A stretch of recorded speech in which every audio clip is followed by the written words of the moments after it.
ভিয়েতনামের রাজধানী হ্যানয়ে একটি ক্যাফেতে ভয়াবহ অগ্নিকাণ্ডে ১১ জনের মৃত্যু হয়েছে।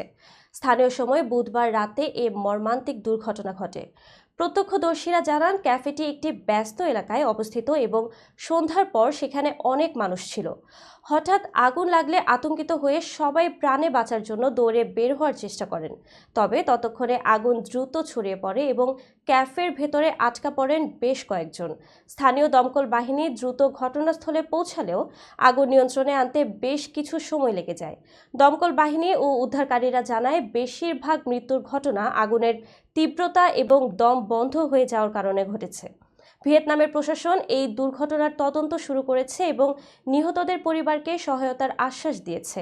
পুলিশ জানিয়েছে, প্রাথমিকভাবে ধারণা করা হচ্ছে বৈদ্যুতিক শর্ট সার্কিটের কারণে আগুন লেগেছে, তবে বিস্তারিত তদন্ত চলছে। এই ঘটনায় দেশটির সাধারণ মানুষসহ বিশ্বজুড়ে শোকের ছায়া নেমে এসেছে।